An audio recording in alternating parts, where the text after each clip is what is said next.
All right, everything's good. Here we go. This episode of Lords of the Storm is brought to you by our sponsors over at Patreon, where you, yes you, can also support the show. Just head over to patreon.com/Lords of the Storm to become a patron today. Heroes, gather tribute and earn my favor.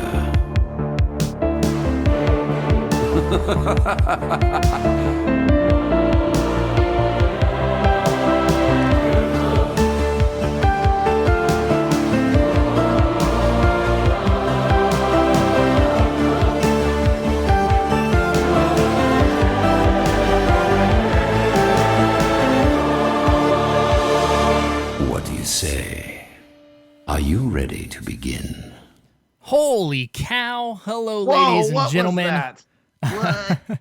I am Greg gosh. Gizmozord Parker, and you are listening to Lords of the Storm, episode 105, the weekly Heroes of the Storm podcast for you, the true Heroes of the Storm. I am joined tonight, of course, by the Zord Lords themselves, Mr. Kevin Multizord Ellis and Ryan TBK Zord Reader. And on this week's episode, TBK has an announcement. Blizz Travis, he's not leaving the show. I realized that just sounded like that when I read that out loud. Blizz Travis addresses the status of Hero League and Team League on Reddit. The Probius patch hits the PTR, along with some other significant changes that were announced at the HGC Western Clash, which we will wrap up all of the happenings this past weekend at Katowice. Spoiler alert, NA didn't win.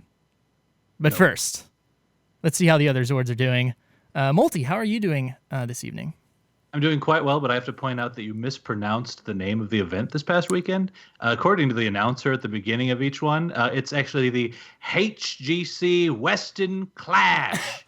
And I'm telling you, like, after hearing him pronounce HGC over and over, I don't think I'm ever going to pronounce the letter H without actually enunciating the letter H in front of H. So There's a lot of H in that pronunciation of H. No, I think that if we do things like EU better, we will just be better at life. I just think that's what I learned this weekend. Okay, fair enough. NA has to letter become H. more like EU, and I'm going to do it by pronouncing the letter H. Okay, fair enough. Yeah. TBK, how are you doing tonight? I'm doing so much better now. I just learned about the letter H. That's right. Like, that's fantastic. Oh my gosh, I love it. No, I'm pumped. This is gonna be a good night. Got some fun stuff to talk about. We have new theme music. We What? do. It was So cool, so epic. yes, and it's a huge shout out to Jake Butineau, who did our new music, along with some other stuff you guys are going to hear from here until the end of time. So get used to it. But it's so epic, and if you are listening to this in the recorded version, come by one of our live shows at some point, just because the recorded version, it's still epic and amazing, but it loses some stuff just because that's the nature of, using a recording program unless you spend a ton of money on it. And even like what I hear, like, gets me jacked and pumped and ready for the show. So it's awesome. But what have you guys, let's get into some stuff here. What have you guys been up to in gaming this past week? TBK, we'll start with you. Switching it up. Heroes.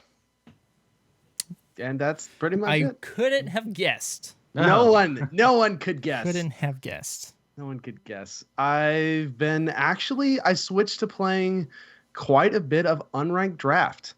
And while the queues are a little bit longer than quick match, it's been super fun. I don't know. I've had a really good time. It could be because I've won like 7 or 8 in a row, possibly. But everyone's been pretty cordial, and it's not been quite as wonky as quick match has been lately. So it was a nice change of pace. I liked it. Awesome. Excellent. Multi, how about you? Actually, majority Heroes here as well. Of course, some Hearthstone sprinkled in there, but I just, for some reason, when I watch pro Heroes play, I get too excited to actually play myself. So, and I actually think that my own play improves a little bit if I've just finished watching a round. I don't know what it is, but maybe I just like think about my positioning better or just do better. I don't know what it is, but for some reason, like watching the HGC Weston Clash this weekend just got me jazzed to get some games in myself. So no, it's been good. I've been working on. It's still mostly quick match, but I did a little Hero League, did some stuff, so it's been good. Awesome. I find myself how it works for me after I watch competitive heroes play is at first I do awful immediately after because I'm like, all right, I'm going to play this hero and do exactly what they did, and the rest of my team's going to be awesome too, except they're not in most cases. Right. So it's like, oh, it didn't work. And then after, a day or two, it's like, all right, you know what? I'm going to take what would work with what the rest of my team's doing. Pretty much I'm just not going to feed, which lasts for another day, and then I feed again. But that's the nature of the beast. It's kind of an interesting thing because my wife was noticing this like after the last day of HGC finished, and she looked at me. She's like, "What are you gonna do?" I was like, "Probably gonna go play Heroes." It's like that's I knew you were gonna say that because my brothers when we were growing up, anytime they'd watch basketball or football, right after the basketball or football game, they'd want to go play basketball or football. Makes And sense. so it's the same type of thing. It's like I just watched all this. It's like, oh crap, I need to play now. Mm-hmm. I don't know. It's just it's a thing. I mean, that's never happened to me with those sports, but I don't really do physical things, guys. So I can't say I've ever wanted to go play basketball or football after watching a basketball or football game. And if I did, that would happen like twice a year. Well, maybe that's pretty frequent. I did just because I played sports for a long time in my life. But myself this last week in Heroes, it's been mostly Heroes for me as well. Just not as much game time as I would like in general, just because, again, life's been crazy lately. But I've been trying to play Hero League to get Plat 5 to get my mount before the season ends. And I have just been like right at 50%. And I believe I'm actually like at 50%, but I'm worse off than I started because of the weird point system. Are we gonna have to have another last chance team league night? So that it's kind of different now, but you don't just get the Mountain Team League now, though. Yes. Are Bronze. you sure? Bronze Team League. All you need is bronze. All you need is bronze for the regular mount. I thought you that have changed. you have to be master to get the epic mount in either regular Hero League or Team League. But if you place in Team League at all, you can get the regular mount. Oh man, I may have to just grind that out this weekend then, because I thought it was the same now, where you just had to get plat. Because it used to just be gold for Hero League, and then this season they moved it up to plat. Yeah, I think we should definitely do that potentially For sure. this weekend. I'd still need to get him in just to do it. I don't want my Gotta get that sweet MMR and portrait. Team League to drop off from this season just because I haven't finished my placements, Yeah. or anything like that. It doesn't though. Don't worry. You're probably right. All right. There's none of that yet. Maybe eventually, but there's no decay yet. Let's get into some of the show stuff here. TPK, what do we got going on in the store sales? We have Sylvanas and the Ranger General Sylvanas skin, which is basically the undead Sylvanas. Straight blood elf. Yeah. Yeah, that makes sense, right? Did I say it right? Okay. You did. Undead. Yeah. Undead. Yeah. We're gonna roll. we are. We are undead. We are. Yeah, we are Hopefully. undead. I hope so. Yeah. I can't see Greg Sometimes technically I on the wonder Skype about call. multi, but No comment. no. And also the Thunder Guard Zarya skin, which is pretty cool looking. So if you're interested in any of those, check those out. Also, as far as event type thingies, Cho'Gall's coming back, guys. He left? Yay. Yeah. Or should I say they left? I don't know what to do with them. I would be really They? interested to see the statistics on this because they're bringing them back just like they released them. If you don't have Cho'Gall and you play win 3 matches with somebody, then you get them. Yeah, it's the virus Yeah. thing again. So March 14th through April 4th, if you win 2 games while playing as Cho or Gall, while paired with a player who owns Cho'Gall, so you got to find someone who's got him already, and then you can play the other head for free during this event. If you play 2 games Don't even have to win them. Just play 2. Okay. You will permanently unlock the hero. Nice. It's got to be a reaction to like the influx of new players that have come over from the Overwatch crossover, the WoW crossover, the original event. Yeah. So and they're probably talking to their friends and they're like, I really want to play this character, but he costs this much, and it's like, oh, we got him for free. And somewhere in that disconnect has to be where they came up with this decision. I would think so. Well, there's a bigger reason too, and it's partially because, as we will talk about here shortly, Cho'Gall is getting a pretty massive rework. He is. True. Coming up. Yes. Yeah. So if you don't, big ol' rework. If you're listening, if you're listening to this show, you probably have the Cho'Gall thing. But if not, join the Lots Discord. There'll be people that want to play it, and then also, I imagine there'll be a ton of people. And what was the chat somebody made in Heroes? I thought it was just like Cho'Gall. Yeah, Cho'Gall. Join without Cho'Gall, right? Without the little apostrophe in there. So they might bring that back. But I mean, I've got to think that enough of our people are going to want, like even I'm going to want to get in there and test both heads out technically, like just to see the changes. So, I mean, I think the timing of that's pretty good. Fair enough. Oh, correction in chat. We got a lore correction. Wasn't me this time. I think it's like the first time somebody's not correcting me, so they're correcting somebody else. Sylvanas was a high elf. Blood elves didn't come into being until after Arthas wrecked the place, and then they renamed themselves. So I guess technically she's kind of a blood elf, but really she was a high elf. That's why I talk about everything in very nebulous terms. It's smart. It's probably safe. That's a good move. That's probably safe. Multi, what do we got for the free hero rotation? Oh, let's see. We've got Malfurion, who is a night elf, for your record. Vala, Arthas, Tychus, Zool, Rhaegar, Lunara at 5, Ragnaros at 7, Stitches at 12, and Samuro at 15. Some of our stars from the the HGC Western Clutch in here. Ragnaros certainly. As we are going to talk about those Stitches, to me stole the whole show. So, but anyway, it's a good lineup as usual. They've got some of the base ones in there, and then you've got Zool. I think there's got to be some people out there who haven't really given him a full whack yet. So hop in with him, and then of course Rag.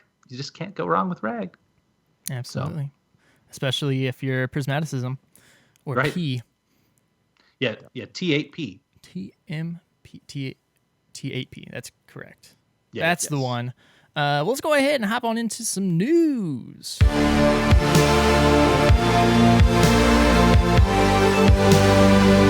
CBK, you have a really cool announcement here. What do you got in the works? I do. This is so much fun, and this is I kind of hinted at it last week, and this has been in the works for a little bit. But starting next season, which I believe ends on the 13th, or at least very, very close to there. Starting next season, I'm going to be setting aside a decent chunk of time every week to grind through the ranked. And in doing so, I'll be kind of coming back and keeping everyone up to date week to week. And then every once in a while, we'll take a little bit longer time and we'll talk about the meta and how things are shifting and drafting and stuff like that. But to go along with that, launching a really cool educational stream. So starting this Sunday night, which is the 12th, had to look that up for a second. Yes. Starting this Sunday night, the 12th at 7 Pacific, 9 o'clock Central, and every Sunday thereafter, unless I'm gone for some reason, I will actually be streaming with Juki. And Juki is a Grandmaster Heroes player for the NA region. And what we're going to be doing, for the most part, is we're going to be taking some of the my replays from throughout the week of Hero League, and we're going to be going over them and analyzing them live on stream. So this will not only help me as I push the ranked, but since we're going to be doing it live, anybody will be able to come on and watch this and kind of get tips, tricks, you learn a lot from watching replays, even if they're not your own, especially when you have a very high level player who can objectively look and give you the sometimes brutally honest feedback that you need for certain things. So we're going to be doing that every Sunday and then going over a replay or two. And then we're going to probably be doing an unranked draft or two as well live so that we can talk through drafting depending on how the meta is from week to week as well. So Nice. that will be on twitch.tv/tbkzord. And if you want to catch Juki's streams, you can go to twitch.tv/Juki, JUUKI_.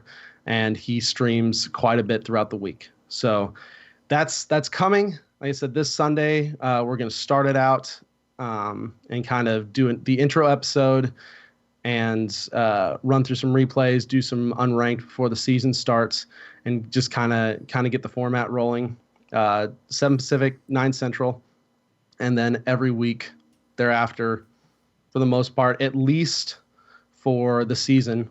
And then the VODs will be available on my Twitch as well as YouTube. Awesome. Very cool. Yeah, I think this is an incredible idea, and it's going to be a great resource for a lot of people who are just looking to step up their game when it comes to solo queue and just their own play. Yeah, I got to say, I particularly like that a good portion of it is going over replays too, because that way, like, you'll be sitting there analyzing it, but you can actually answer people's questions in chat and do that sort of thing. Whereas if it was just strictly live games, like if you just did the unranked draft, then, you know, you don't have as much of an opportunity to. So, no, I think that's great. It's a good balance you've struck there too. Very cool. Yep, absolutely. A couple days ago, Blizz Travis took to Reddit, who's a lead system designer for Heroes, to discuss what's been going on in Hero League and Team League and what the future plans are, kind of. They said that they're going to keep the current changes for at least the next season, but there is a more formal update coming. They said overall the changes they've seen is positive, even though there's still matchmaking problems in Team League, which is an issue, and hopefully in that more formal update. But they said Hero League match quality has slightly improved and the overall sentiment has been positive. This I kind of find interesting because I got some feedback last week whenever I was mentioning how I liked Hero League as a solo queue only and not duo. And I'm seeing a lot of that actually in this Reddit post through comments that people enjoyed the solo queue Hero League. Potentially that could be because they can do twos in Hero League right now. But it's good to see that that's been positive. They didn't really go into depth on, as far as matchmaking and whatnot. But they are looking at some ways to address the Team League issue with the 2s and 3s, just because that's kind of what's causing the matchmaking to have trouble. And so once they get that sorted out, they said it's going to be in a much better place, which makes sense, when you sort out an issue there. When you sort out an It's issue, a better place. It gets better. Sometimes it's resolved. Yeah. Sometimes it gets worse, but we'll see what they do. For sure. TBK, Heroes of the Dorm, what do we have going on there? Well, we don't have the location yet. Surprise. Yeah. I'm not gonna go into that again, because if you want to hear the epic rant about that, listen to the last episode. I am predicting that it is either going to be something crazy, like they're gonna have it at Facebook headquarters somehow. Oh yeah. Or else just a smaller, it's going to be announced super late at a smaller venue, kind of like esports arena in California or something. I don't think it's going to be at a big place anymore. I don't know, but I did hear a lot of feedback. A lot of people contacted me this last week and expressed their frustrations as well for venue not being announced yet. We're basically, it's April 8th is the live show, and that's a month 1 away. month. Yeah. That is 1 month. So we are only like between a half a week and a week difference now from when they announced it last year. Yeah. So at this point, yes, technically if they announced it sometime within the next half week to a week, it would be earlier than last year, but I don't think it really counts anymore. at this point. But enough of that. You got a lot of that last episode.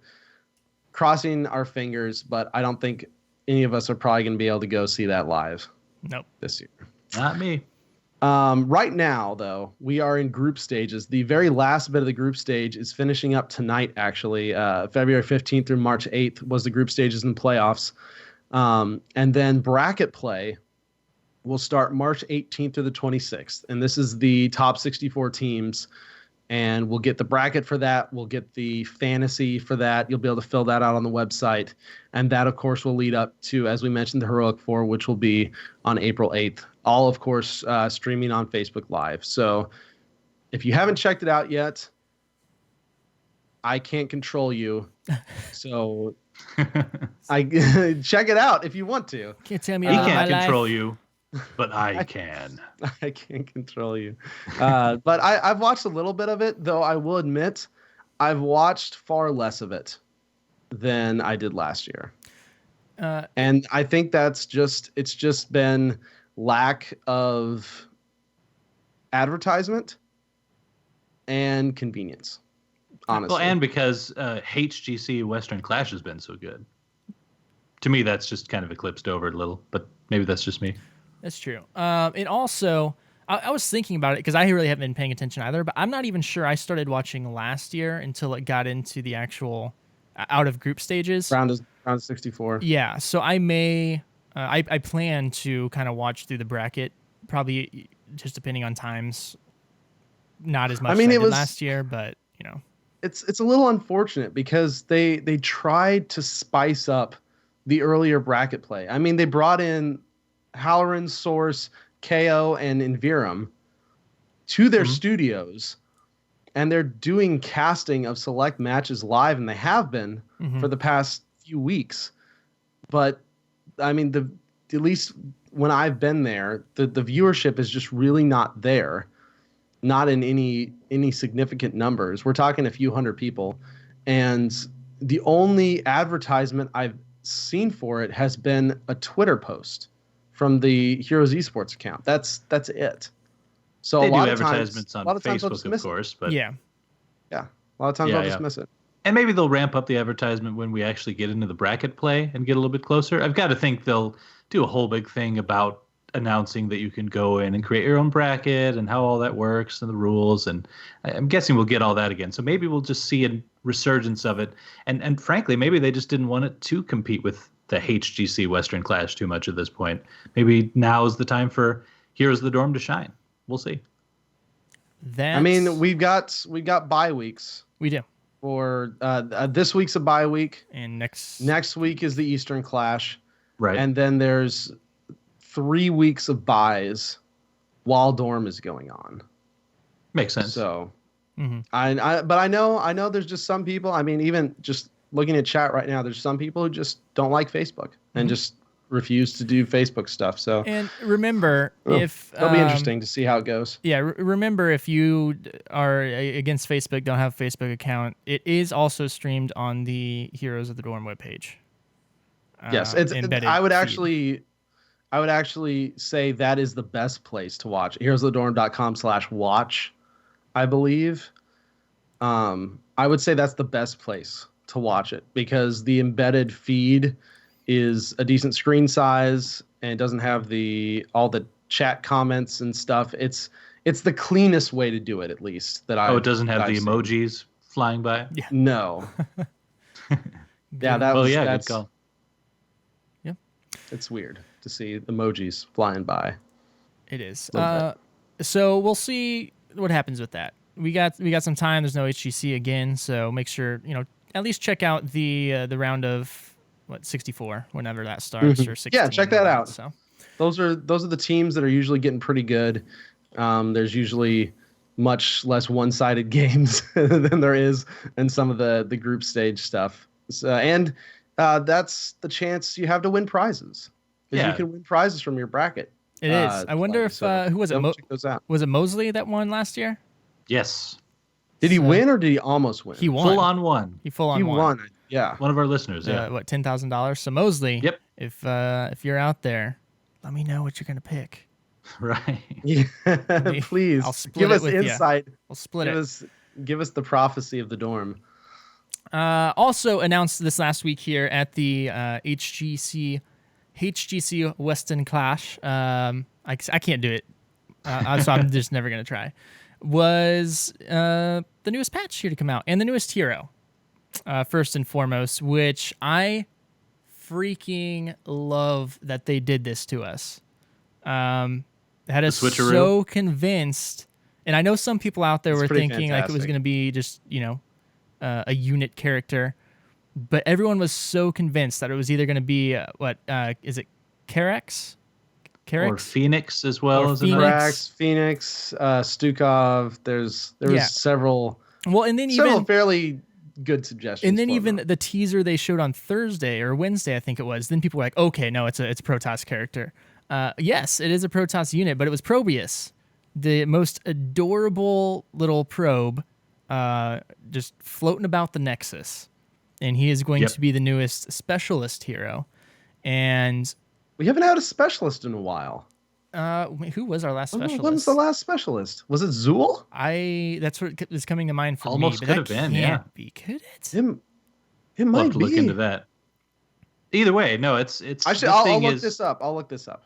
Please do. Yeah. This thing is definitely Wall-E levels of cute Yes. in terms of tiny robots. I just have to say. So yeah, and let's just get some first impressions here. And first and foremost, I want to say I'm really intrigued to see what they do with this guy's skins. The Terran skin's okay, Master skin, is okay too. Not a ton of difference. I want an Eye of Kilrog skin. I want it to be a floating eyeball with, and then the pylons it summons being like fell rocks coming up from the ground with green flames. So that's the first thing that popped into my mind. It's like, I want a floating eyeball. But I didn't get a chance. I have not played him PvP yet. He is on the PTR live right now. And so I played probably 5-6 AI games just because I didn't want to wait. And I know TBK and Multi, you guys have played some PvP. So I want to see if my experiences when I've taken away from AI kind of match up with you guys. In AI, dude is a beast. The burst he has is incredible. AI love walking through the, what are they called? warp rifts. So it's super easy. Mm-hmm. But the things I've taken away, and they did talk about how he's a hero that has to have some setup time. Taking this over to PvP, I feel like at how he is right now is going to be very difficult, and I don't know how much play we would see because of that setup time is huge.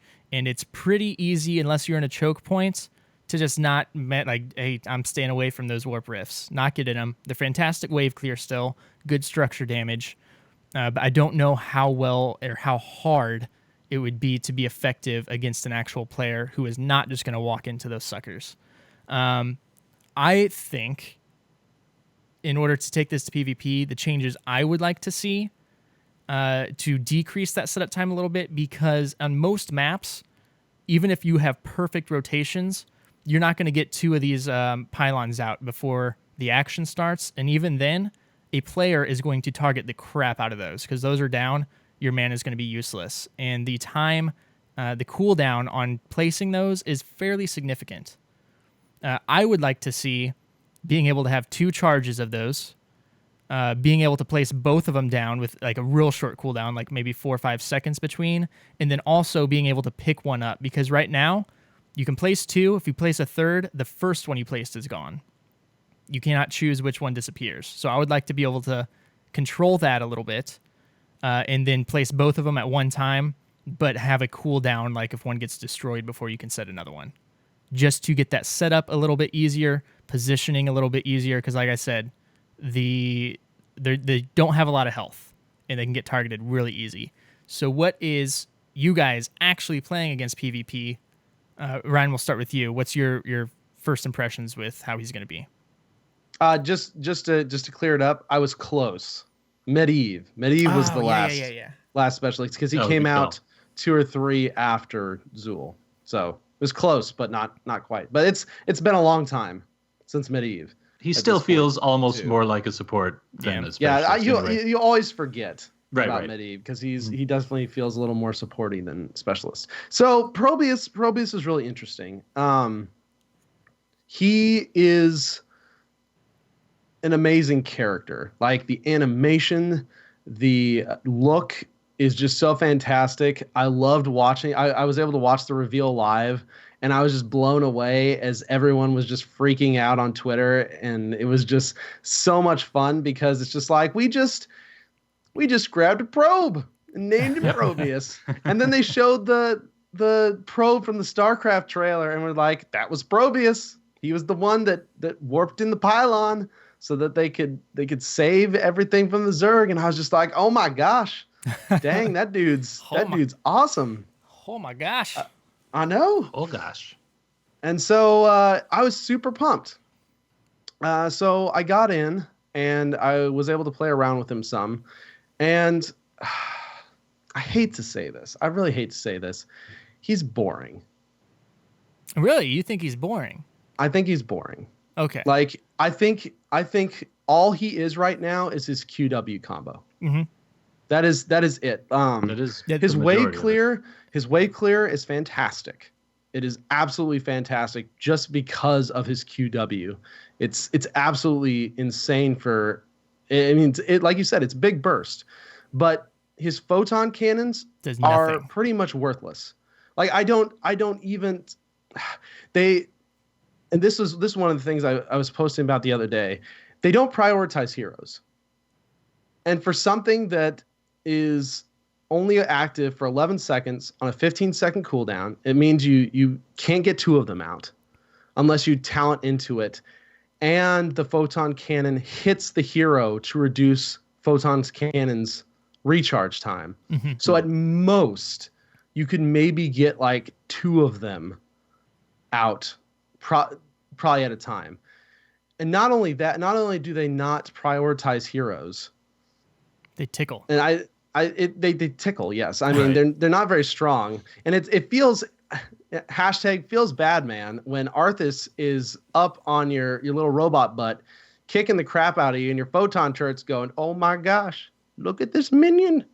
I should probably shoot this minion, and you're just running around going and Arthas is going because Arthas is crazy right now, and the photon cannon is just like, oh, I've almost got this minion, and so it's definitely kind of a feel bad moment. And not only that, if you don't have the photon cannon inside a pylon radius, they do nothing. So if you throw your photon cannon down. Which it makes sense. It's a StarCraft thing. From a StarCraft thing, it makes sense. But if your pylon dies, that photon cannon immediately becomes worthless and shuts down. And as Gizmo, you alluded to, pylons are not. They don't have a huge range. I mean, it's not tiny, but it's not so much that I feel like it's completely out of reach of the enemy damage while still being able to stick into it and keeping a cannon in it, if that makes sense. Yeah. And so I don't know, like I feel like in some ways they kind of missed the ball a little bit on his kit. It seems like as a probe, like the big thing with probe is summoning stuff. And you can summon basically 3 things max. And at level 20, you can summon a 3rd pylon. Yay. Yeah. I mean, there's not much in the way of summoning things. I always envisioned a probe being able to set up either more defenses, like more photon cannons, being able to summon something that spawns units, maybe even. Like air units would be cool. Yeah, like just different stuff like that. And I don't know, like being able to summon 2 pylons and a photon cannon, the photon cannon of which doesn't even prioritize heroes, and as you alluded to, has massive setup time, especially for pylon recharge. Mm-hmm. It just, like, it doesn't feel good right now, honestly, on PTR. And all he really is his QW combo. Yeah, and Yep. That's just kind of how I hate to say it, but this is one of the first heroes in a really long time that looks super cool, animates really well, like voice all the sound and the effects are there, but the kit just feels very lacking. I find that really interesting because I think his kit is fun. It's just mistuned, including with cooldowns and timers and everything. What was your experience with his combo against heroes, I mean, against actual players?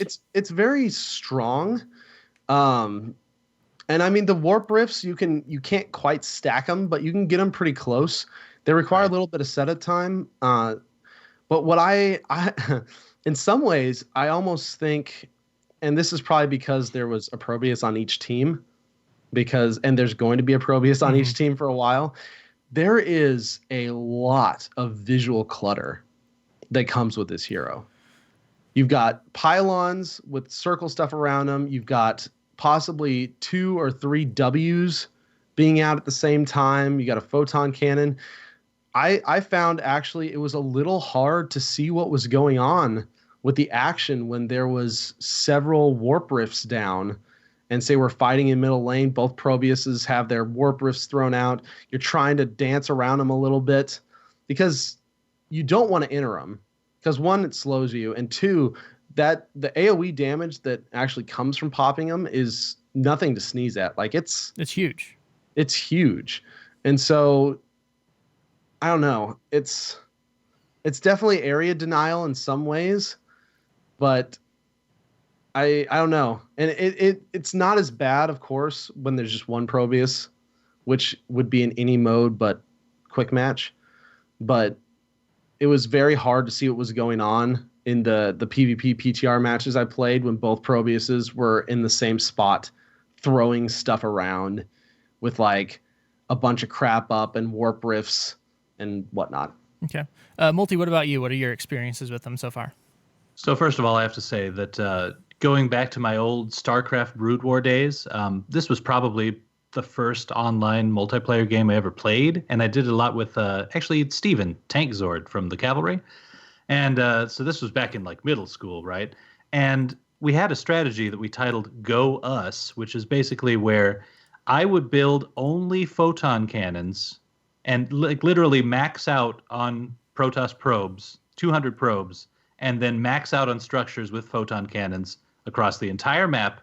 And then Steven would go just air units and counter whatever like anti-turret strategies they may have. And yeah, it was a cheese strat, but it was super fun. And so like when I look back at that game and think about it, probably the most just nostalgic part of the whole thing was the old go us strategy of just building turrets. So technically the Protoss probe is probably my favorite StarCraft unit. So I was actually really excited to see it. But in terms of like how it plays out, okay, so I got in there and I played just one match against people so far, but I kind of agree with your assessment that the meat and bones of it right now is just the W and then Q combo, which does provide good wave clear. But even then, I don't know if I would take Probius over like Zool or Sylvanas or Hammer or someone that I would want to really clear lanes with. So like I'm kind of on the fence about that. I would think that, I mean, when it comes to this issue you bring up, TBK, about the targeting of the cannons, they could probably fix it with the exact same fix that they are putting in this patch for Gazlo. Yeah. Targeting turrets with one. But at the same time, because I thought about that, and it's just like that seems like the obvious thing, right? But then why would I ever take Probius over Gazlo? Mm-hmm. Yeah. Like that's kind of how I felt as I played him, especially new Gazlo. Because now Gazlo, I can put down 3-4 turrets sometimes, depending on how much scrap you pick up and the talents you take. Right. And that's very strong area zoning. You've got a big old TNT charge that now has a bigger range. You've got the gravel bomb as an ult. It's not on the same cooldown as Nullgate, but it's still another one of those incredible area denial things. He just feels like And At there's least other in his issues current, here too, yeah, he actually. feels like a crappier version of Gazlowe almost to me. There's other issues here too because his health pool is really small, as it should be. I mean, he's a Protoss probe, right? But at the same time, like, okay, they gave him the 10% just regular movement speed as a passive because he's hovering. You have that Worker Rush activatable Z, which gives you 60% movement speed for 5 seconds.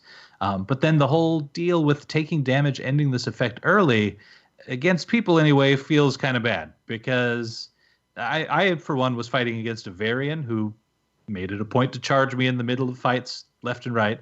And so like he'd charge in and okay, I'd take the little slow from that, maybe wait a couple seconds and then start my movement speed. Well, if he lands his Lion's Strike or whatever it's called, the Q from there, then I'm just dead pretty much with just one variant combo like that. So and I mean like his auto attack range seemed pretty short It's for his very size. short. It's insanely short, so you have to very get short. kind of out of position to get those off. So, like I don't know if you're not auto attacking and your pylons and your turrets just aren't doing very much, then yeah, you really are just the WQ, and it I agree feels bad. So Yeah, again, and this is kind of what I thought, going into PvP, that it just wasn't going to work right now.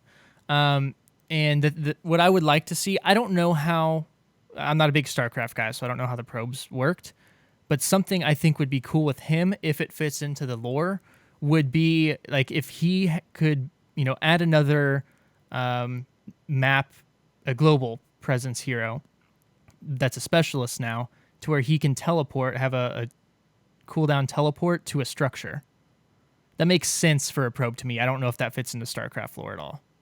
well, and then maybe he could like summon multiple photon Or cannons from else- like a hiding spot or something. Yeah, That or could else be cool. able to like teleport to one of his pylons to become some Yeah. sort of split pusher where you have one like top, one bottom, to where you can teleport to that to give him some like that's a way of escaping too. And then also, I think they're wanting him to be this burst specialist, but with the W being something that's fairly easy to avoid, again, unless you're in some sort of choke point. Right now it's just a wave clear, and that's all his damage because photon cannon does nothing. Like it needs to be rebalanced more away from the W and bring it more towards the cannon. And then maybe Yeah, I can if see you that. are in your pylon rage, your auto attacks are, the range on those are greater as well. Because there needs to Yeah. be, besides just the mana, something else to get you in, make them more important, because they're extremely important right now. But unless you're in that, like there's you're kind of useless. So Yeah, so I in think, my game, yeah, sorry, go ahead. no, you got it. Oh, I was just going to say, in my game, I did feel a little useless, but then the Probius on the other side actually got MVP. But the reasons were just simply siege damage and XP contribution. And it was just because he was sitting there wave clearing the whole game. So I guess that's how you got to play him now. And then It's go ahead. as far as his ults, the one that activates the pylons as turrets is really cool. But again, unless that's just like one hero in there, it's really not going to do much to the other team as far as damage. And again, they're super easy to kill. So the warp gate or whatever the heck that thing is super cool, and I think is what we'll see a majority of the picks. So I don't know. What were you gonna say, TBK? I was actually gonna say his pylon overcharge is one of the few useful things about him, because it actually does increase the pylon range. I mean, the pylon range is huge, and they actually do a decent amount of damage. But again, you'd have to set both of them up for it to be It useful. takes a long time. What, like 15 And- seconds? Yeah, it's a 15-second cooldown between. Which by that Between time, casts, I the think. fight's already gone and happened, unless you can predict the exact time that Yeah, and in some objective's going to maps you start. Which could. some you can, correct? Yeah, some you can, but at the same, and the pylons then gain a shield, which helps their survivability. But again, I think the mere fact that we've talked how much we're talking about this, I don't know, it just and I don't want to sound like I'm hating on him, because everything about him thematically is so cool, but it just feels like to me the kit misses the mark, and it could be so much more. and it just doesn't feel good. Mm-hmm.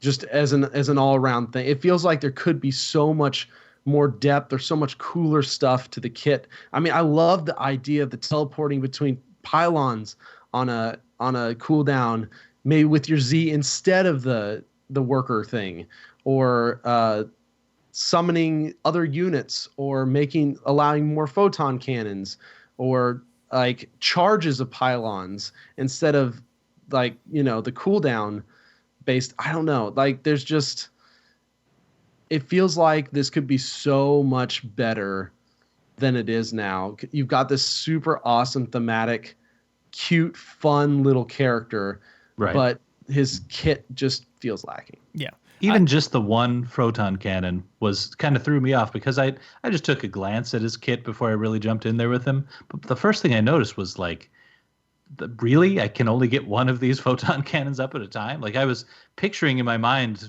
3, maybe 4, like setting up a few that kind of create a barrier, perhaps. Like that could be interesting, but I don't know. We actually have Coffin Luck from, Tempo Storm actually wrote something up there too. Are we going to get to that later? Or Yes. you think?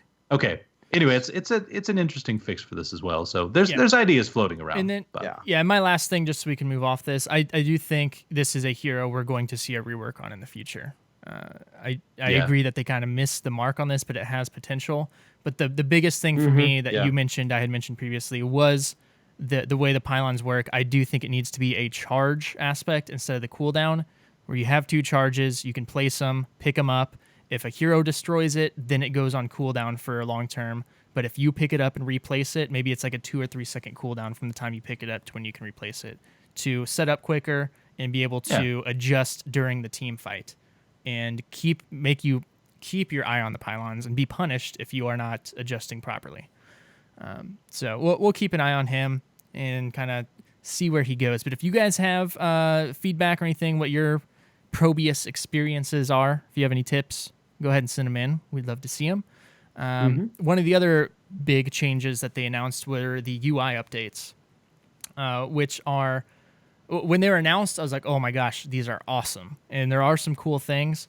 Overall, they kind of toned some of the graphic stuff down, but they've also kind of made it more to what you are observer mode whenever you're watching HGC. So instead of having the death timer where it's just ticking down from the top, it's just the hero portraits. It'll show their health bars, their mana of your teammate or teammates. And does it show the health and mana of the enemy team? I don't think it does. But then it also displays ults for both your team and the enemy team, and shows the cooldowns for your team, which I think is amazing. And if you are a warrior player, that is the number one thing you need to do when this patch launches, is pay attention to those cooldowns. It's nice not having to hit tab in the middle of the game now. Yeah, because you could do this before, but if you're a warrior player, you have no excuse now to not know whenever your team's cooldowns are functioning to initiate into one of those team fights. And they also brought back the on fire portraits thing, which I was really excited for at first because I missed that. I don't know how I feel about it yet. I haven't played enough games with it, but it's not on or off now. It has varying degrees of intensity based on how you're doing. They've changed what makes you go on fire. It's not just kill streaks now. It's how you're playing overall. And then if you hit the tab screen, there's kind of like a glow behind the different stats that show, why you are or are not on fire. And I like the intensity as far as the portraits, like, he's heating up, and then, he's on fire, NBA jams. I don't know if I like the tab screen thing, because when I'm trying to get in there and out like super quick, it's kind of distracting, hard to focus on things. I don't know what your guys' opinions are on that, but what's your overall opinions on the UI update, Multi? I like it so far. I've only been able to get in there and mess around a little bit so far, but change is good, and I like just having more information on the screen and not having to tab quite so often, like you said, for sure. But then as far as the on fire thing, like, I don't know, even in Overwatch, it's just not that big a deal to me necessarily, although it can be some useful information on the screen, I guess, just to know, like, if one of your teammates is doing really well or something like that. I mean, sure, whatever. It's just a flair thing more than anything. It's almost more useful the way it's iterated now to see who's on fire on the enemy team. True. Be like, all right, yeah. like this guy's obviously playing really well. Let's play safe around him and stuff like that. Or focus them down or Yeah. whatever. Yeah, that's a good point for sure. And I do like also that you can get the on fire effect with stuff other than just kill streaks and damage. So I'll be really interested to see if, it's easy to get on some of those other, like through healing, for instance, or XP soak, but we'll just have to play around with it some more for that. But so far I'm thinking it's a decent change. Okay, TBK. The party frames is absolutely huge. This is literally one of the biggest things they could have done. People have been asking for this for a really long time because most other MOBAs have party frames of some sort where you can easily see players' statuses and whatnot. So this is a huge thing because knowledge is power. And just from a glance standpoint, I'm going to go out on a limb. I don't even know if I'm going to go very far out on the limb. Maybe just slightly on the limb and say most people probably don't do tab talents during the game. I imagine most don't. Yeah. So I do, but yeah. Having this information front and center, not only to see health and mana of your teammates, but see ults and see cooldowns of your teammates is just an absolutely massive thing. And once people get used to looking up at the top of the screen, because it is something you have to train yourself to do a little bit. Yeah, it's going to take a while. It's going to be good. I think it's going to be really, really good. Everything, almost all the UI changes they made are great. Everything looks cleaner. The portrait stuff looks cleaner. The on fire thing is kind of I mean, it's the cool thing about it before was that you could see it on the battlefield, but I completely understand, especially with the feedback I gave on, Probius kind of cluttering, visual cluttering things up. I can completely understand why they took it off because you had several people with that huge flame going off of your your thing. It definitely could be a little distracting in the middle of team fights and stuff. So it's kind of cool seeing the little banner or seeing it on your portrait down at the bottom. Up to 3 people can be on fire at a time. You lose it instantly if you die. And I like you guys said, that it's not just kill streaks and stuff. So overall, huge thumbs up on the UI changes. Like they did huge props to the UI team. They did an absolutely fantastic job. The only suggestion I would have is I would like to see the top party frame bar be a little bigger. Yes, it is really. It's small. a little too small. Honestly, which I understand for not wanting to take up screen real estate, Right. but it is a little smaller now. And then the other thing they added we didn't mention was the kill feed, which I think is a cool feature. I don't know. Yeah. That's kind of small too right now. Which I'm more okay with the kill feed being small because I don't want that to be super visually distracting during combat. But for the thing up on top that I need to look up and glance at, I want it to be big enough that I can get an easy read on it from a glance rather than have to look up and then squint for a second to see what the stuff is at. But that's really my only main feedback is just the size. You just have to sit closer to your monitor. That's it. There you go. I agree with that. And maybe, I don't know. I haven't paid attention to the kill feed enough just because it's so small. I don't know if it's bigger at first over there when it first happens and then it shrinks down. But I would that wouldn't bother me as far as, now it's too big. Just kind of bloop, pop up. It's a little bit bigger for a second or two, and then bam, now it's smaller back in the feed. Just because that can kind of be useful information as far as knowing how your teammates are doing in lane, not so much in team fights. Now TBK, I know there's a lot of changes in these patches here. Most of them having to do with tanks. Is. I'm going to let you take this over. You're kind of our, Zord Lord, Resident tryhard. Tryhard and tank player. So you got this. Okay, so this is something I wanted to discuss because this is actually a pretty big deal. And if you frequent Twitter or Reddit or something, there's been a lot of discussion. So at the beginning of the Warrior changes, they said they're currently doing a pass on our Warriors. They want to better separate those that are intended to be able to solo tank for the team and those that are identified as bruisers. With armor coming into the game, they saw an opportunity to make warriors have unique roles so that the strongest or more survivable weren't always identified and always favored regardless of the enemy team composition. In this patch, they've taken a pass at Arthas, Anubarak, because they want to make them solo warriors. They've taken a pass at Johanna and Varian. They've added armor to them. Cho and Gaul have gotten huge rework, but a part of that for Cho has been armor. Tyrael got some changes as well. They said they're hoping that this direction helps push against the trend of it being the correct choice to bring multiple warriors to a team, because some can bring both CC and survivability while also doing as much damage as our assassins. So, surface level, that sounds great.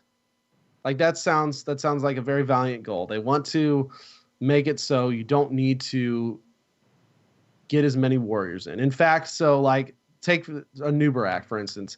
They're just moving him more into here's an anti-mage. He's got a new talent that like will reduce ability power for a certain amount of seconds after it hits. Arthas is getting physical armor and is being positioned as a very much anti-melee type tank. And Johanna attack, it looks like, but yeah. Yeah. Mm-hmm. Johanna, the same way, very anti-auto attack. Tyrael, they're trying to move into more a mage tank type of position. Varian is getting regular armor. So just across the board, just regular armor. And so with all these, health is being reduced, of course, on a lot of these warriors because they're getting armor built in. And so in a vacuum, and I've had this discussion quite a bit this week, in a vacuum, these seem like really good changes.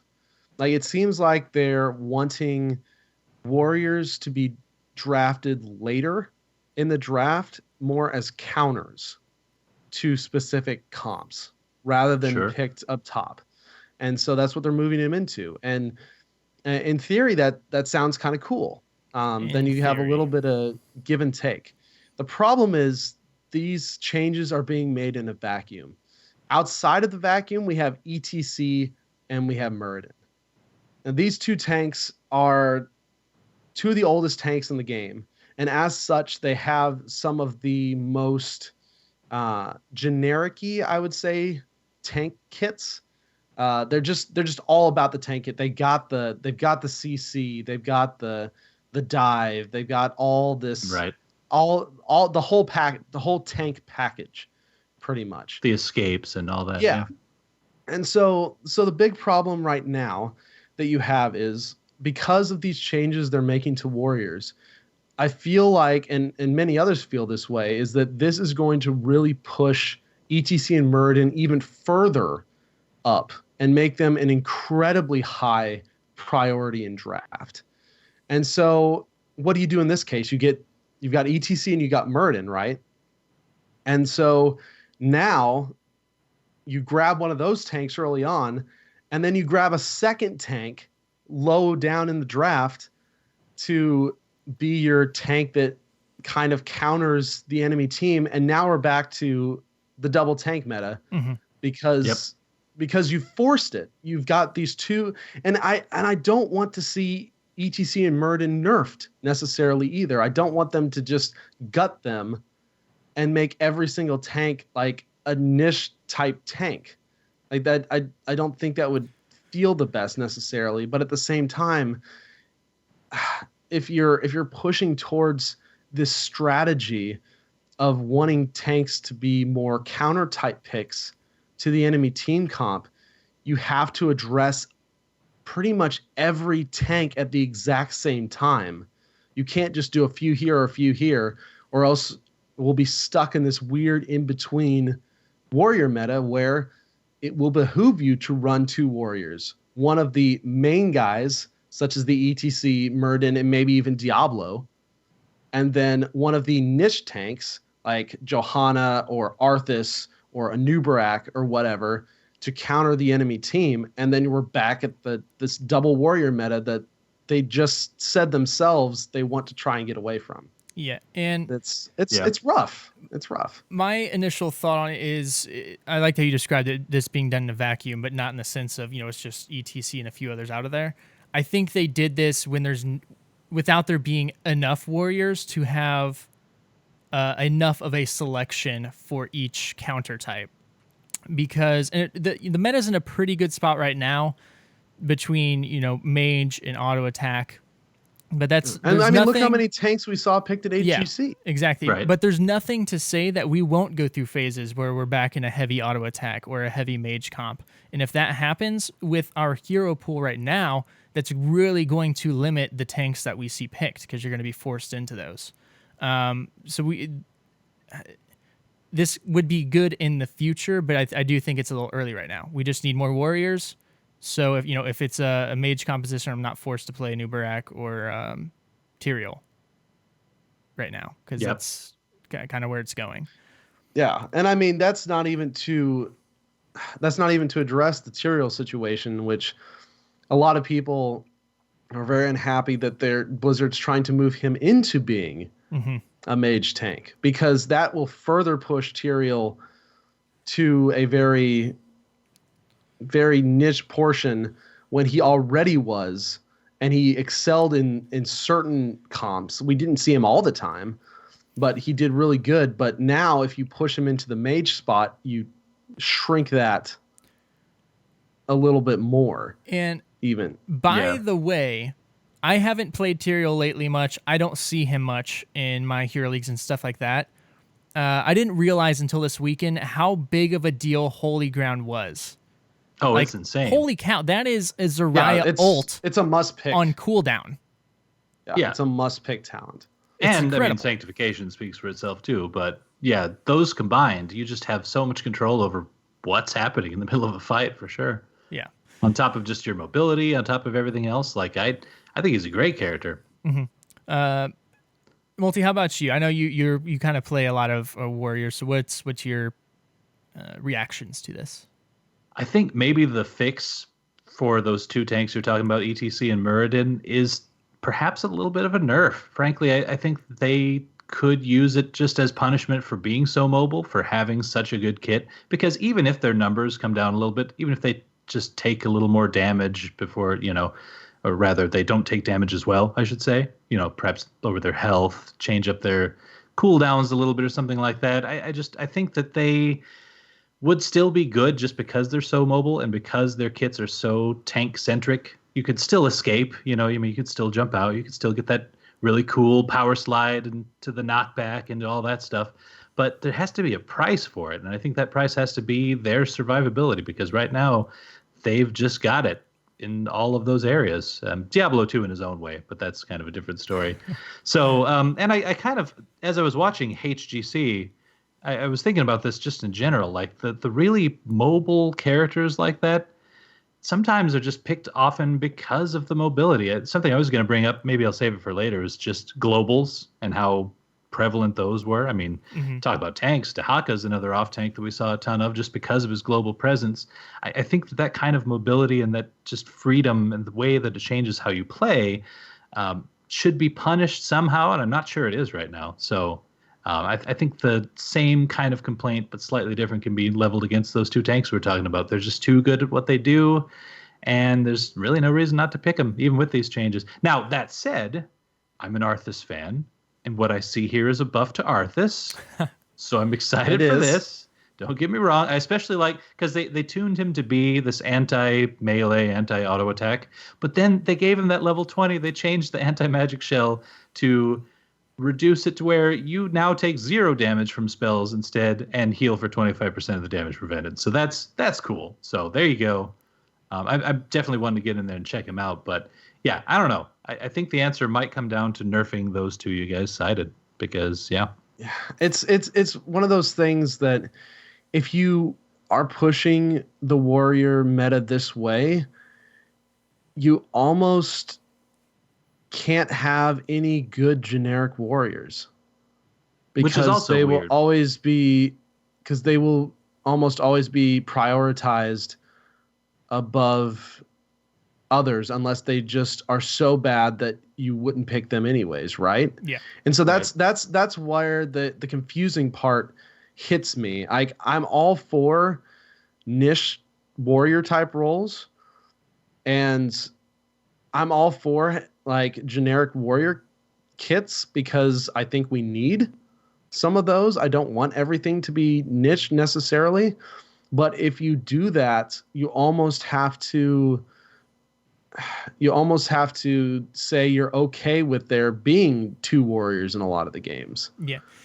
Maybe that's just a side effect of there not being enough warriors right now to where they feel like they have to have a few generics to not force people into those 1 to 2 heroes depending on the comp they're playing against.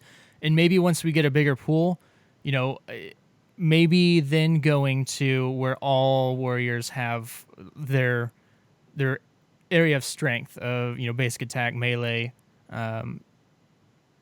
mage. So there's still options there.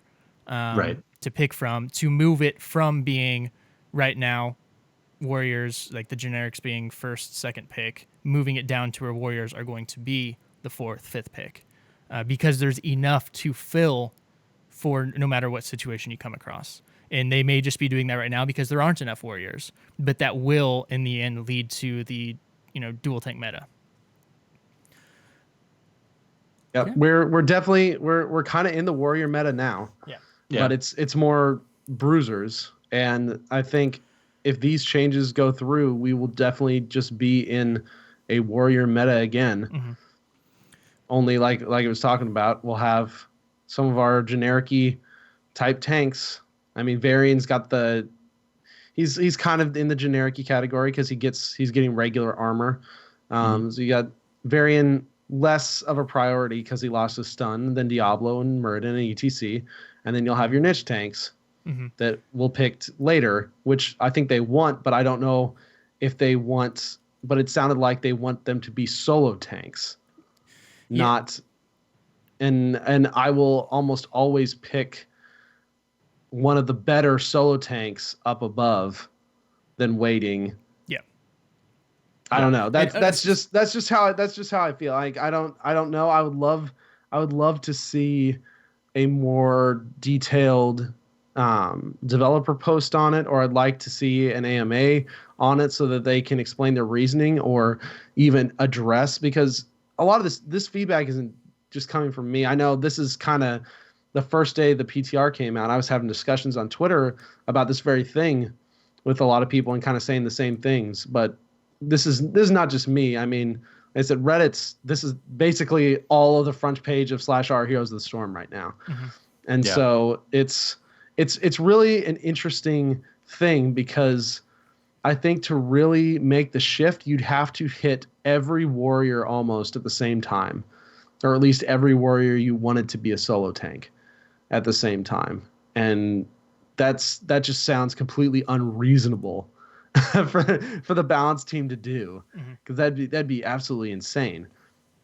So I'd love to hear more on it, but that's kind of how I feel the direction's heading, just from looking and seeing these changes. Yeah, and I agree. Yeah. And there have been a lot in this PTR patch, a lot of talent changes, balance changes to various heroes, which we may get into more next week. But there's a ton in there, and we'll kind of see what changes make it through next week. Right. Pretty much, you want to look the big ones, and we'll have these, of course, in the show notes at lordsofthestorm.libsyn.com. But you can Cho'Gall, huge changes, very cool changes actually, that I think actually make him a little harder to play, because you have to play more synergistically with your other head. Him or them? I'm not over it. It's true. Maybe I should just say them. Them. Because it is technically two heads and two brains. So let's say them. And then Gazlo, as we mentioned earlier, pretty hefty rework. Robo-Goblin, Assassin Gazlo confirmed. And then, of course, Anubarak and Arthas both got fairly major changes. So definitely check those out. And like Gizmo said, we have no idea what these notes will look like, because there's a fairly significant amount of orange text last last PTR patch. So we'll go over some of this more in depth next week, probably. For sure. Well, let's kind of hop into the HGC roundup here, where all of these kind of announcements happened this last weekend at the Western Clash.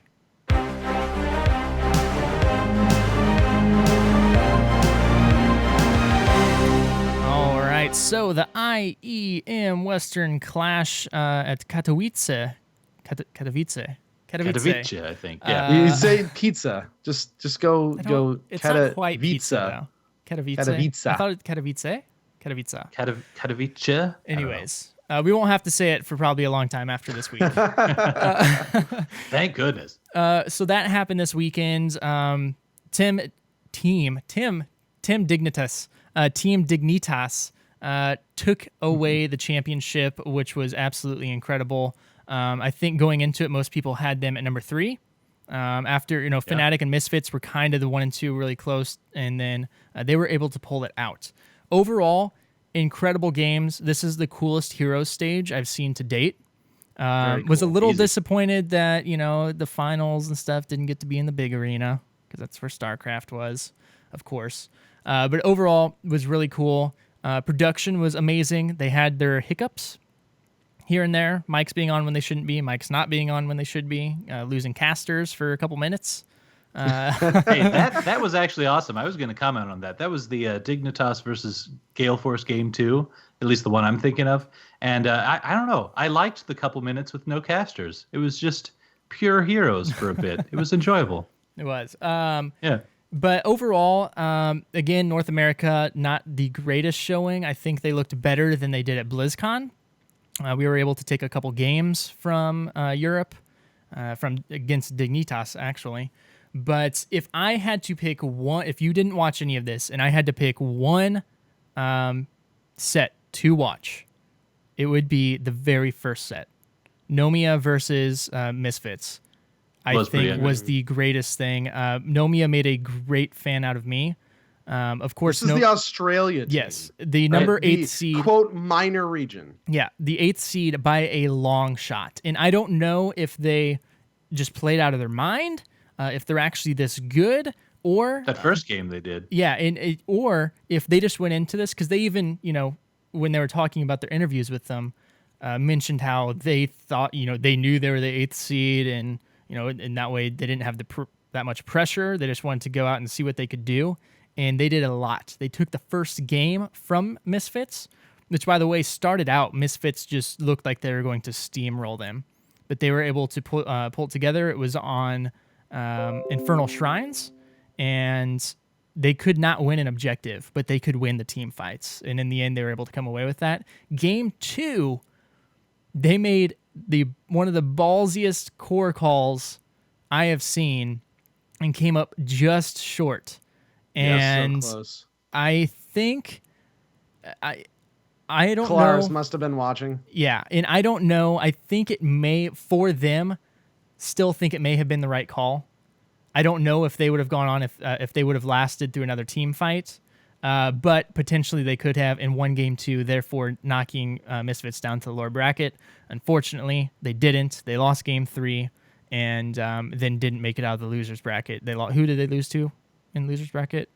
Teammate. Yeah. Teammate. Yep. Yeah. Which I actually did not see that matchup, so I don't know how well they looked against Teammate. I know they took didn't a game off of them, Yeah. too. Okay. 1-2. The wins with Teammate were fairly convincing, though. But I mean, Nomia made a name for themselves, I'd say. It was incredible. Great games. I mean, there was a ton of good sets on this. If you're gonna watch one, though, that's the one I would say. TBK here. I would like to take this opportunity to say I knew zero about Nomia going into this thing. I really hope we see more official Heroes esports stuff as far as coverage of these minor regions. It feels like they are kind of there's not a lot of promotion, there's not a lot of coverage or stats or anything from these smaller regions. And while the HGC, the league for the major regions has been amazing, there's still a lot of work left that the Heroes Esports needs to do to make sure that these smaller regions are properly covered, especially after the performance we saw from Nomia, taking a game off of Teammate and off of Misfits. Like this is a huge deal. Yeah. That's no And joke. nobody knew really, unless you were super vigilant trying to watch this like smaller region, no one knew anything about them coming in. So I would love to see and especially, or just even using this as a catalyst for a reason, I would love to see more official coverage of these smaller regions. And one of the reasons they don't, and one of the reasons that this is more impressive that they would take these games off, there's just not as much competition down there. There's not as many teams. Right. They don't have these great teams. And it could be partially because there's it not. That is true. But they don't have great teams to even scrim against. So it's hard for them to practice to take on Europe and North America, and for them to still take a game is just absolutely incredible. But I agree, especially after seeing this. Like I said, like I would love to watch Nomia play. Like if I knew what times they're playing and it wasn't like, 3 a.m, I would love to check out their games, or at least the VODs. Right. Yeah. But Multi, how about you? What's kind of a few of the highlights for you over this weekend? So speaking of VODs, I actually caught all of these in VOD form, and I mean all of them. Knowing that I was going to be busy this weekend, I just knew that I didn't have a chance to like get up and catch them live and that sort of thing. And I have to just say, first of all, that the VOD work that they've done is phenomenal. I think the best way to do it is actually, if you're going to go back and watch these, just actually go to the HGC schedule, and then you can leave the hidden scores on to where you don't see what the results were, and you can just like map out, okay, what time was this match, what time was that match, click the watch VODs button. The work that they've done to keep you from spoilers is fantastic. If you have the scores hidden, it doesn't fill out the rest of the bracket to where you don't see what the future matches are going to be. Even when you load up a video, if it's a 3-0, for instance, in a best of 5, they still throw in a couple ghost videos at the end so that you just can never see the list on your YouTube page and just say, oh, well, obviously this went only 3-0. There are only 3 matches. There's awesome. So many little things that they've done to help people out in my exact situation. Like when I got to the end, Fnatic versus Dig, I literally, it was much later. I actually finished it today. And I had no idea who had won, in part because I've not been on Twitter or Discord. Yeah, well played by you. That's impressive. To keep from spoilers. I kept away. But anyway, and to me, like the series to watch definitely is the finals, though, just because I think that after seeing it, we're all James Baker, and just the plays that they were pulling off with those Stitches hooks, just setting up CC after a hook, whether or not the hook went off. Tyrande. And like, Stitches Tyrande, Stitches mouth, chaining that with the sulfurous smash from Rag. Like, I don't know, it's just in the first game, all I'm gonna say is the Tyrael pull at the boss. That's all I gotta say. Oh, it's so that beautiful. was ridiculous. So, but anyway, and so like that to me was the highlight of the whole thing, and that's awesome because it's the finals. It kind of should be the highlight of the whole series.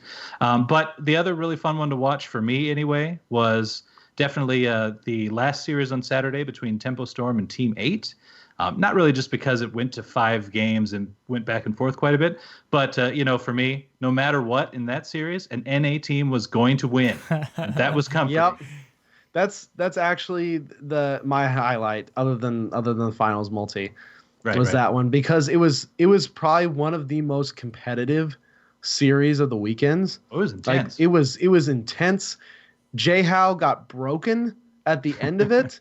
Like there was the ending play was just so well executed. Like I had not seen this before. Basically, it was teammate. This was a super late Tomb of the Spider Queen game. Glaurung gets this incredible turn in to stall Tempo Storm from finishing the game after 3 of their members had died. And then Justing on ETC picks Tour Bus, starts the mosh pit away from everybody, then power slides into them with mosh pit on. One of the coolest things I've ever seen. Just such an amazing play. And I still don't know why Teammate isn't sponsored. Someone, for the love of all that is good, sponsor Teammate, because they're literally they're literally like neck and neck number one NA team right now. For sure. I think they are number one NA team right now. It's close. I think they proved it here. It's close. But yeah, overall, again, just great series. Congrats to Dignitas for pulling that out.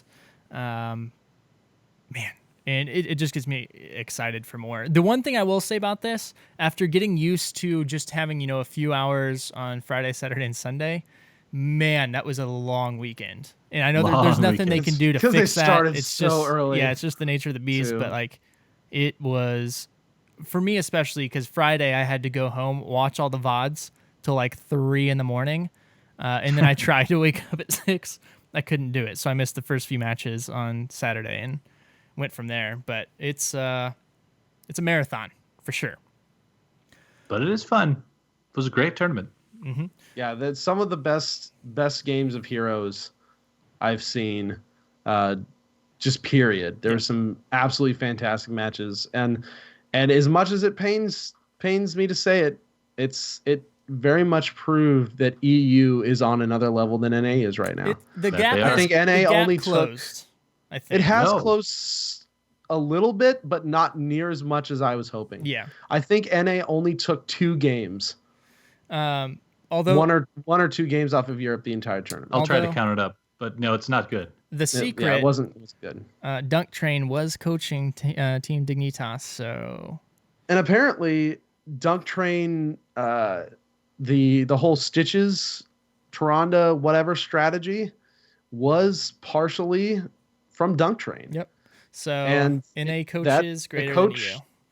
Yeah, the coaching really showed, and that's something I was actually reading an article from Reddit today on the lack of coaching and how much coaching can help, because coaching is not necessarily about the coach being better than the team. The team's not going to, at that level, is not going to necessarily learn new things from the coach, but more being able to keep people on track, keep people on schedule, provide the critical eye where it is needed, be a mediator for the team so the team doesn't have to self-mediate in a lot of ways, which could cause animosity. There's a lot of pros to it, and it's not widely used right now, at least in Heroes. I know in League of Legends, I think for at least the last few years, that's been, I don't know if it's mandatory, but it's been a very common thing. Yeah. You'd have to actually ask a League of Legends player, but it's something I would like to see more in Heroes esports, because I think that would, even more so than the league, even more than the league is doing, up the skill level. Just that much more. Okay, so I counted it up. Yes, NA only took 1 game off of EU, period. It was Team 8 against Dignitas on Friday. But then, which is impressive. I mean, Dignitas ended up winning the whole thing, so accolades there. However, they did re-meet Sunday, and Dig took them out 3-0. So Why have that's I where been we're at. saying Dignitas? It's Dignitas. I know that. It's just all hard, good. hard to pronounce words on a show. I was wondering just going with if it. you were just doing it No, for fun, I'm tired. but yeah, I'm tired. Okay. But yeah, again, we're gonna have a week off. Then the week after is going to be the Eastern Clash, and then a couple weeks off before we get back into regular scheduled play. So make sure you check that out. If it's not at a super weird time, probably will be. But we want to. I'm not sure if we did this last week, so we're just gonna do it again this week just to make sure we don't miss. We have Bezel donated to Patreon and has earned the honorary Zord title.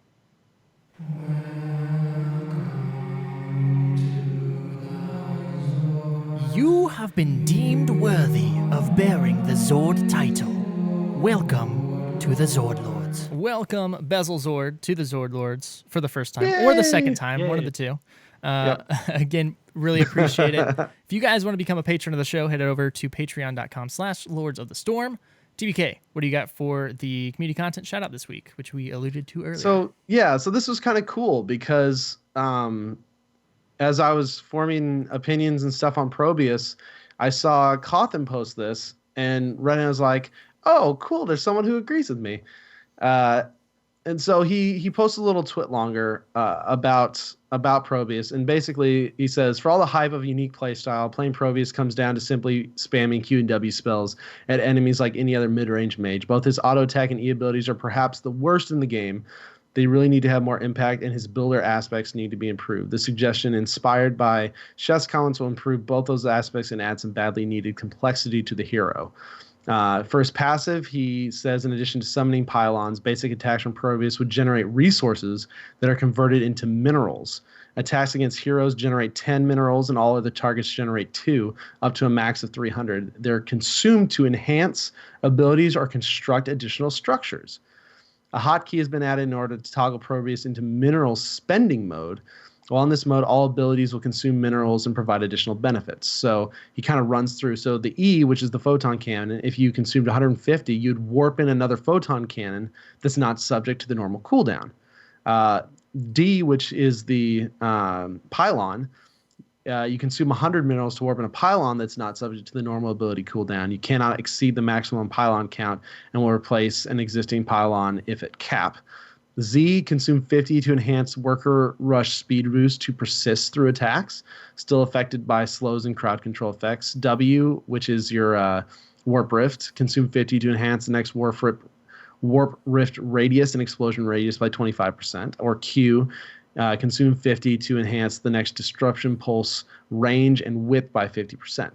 So we threw out a lot of suggestions. There's been suggestions of building more things. There's been suggestions of like the summoning, of changing the way some of the abilities work. This suggestion adds even a whole new layer of complexity to Probius, and keeps his current kit intact, but allows him to do more with it. I still think you'd need to tweak some stuff, even if you ended up implementing a system like this.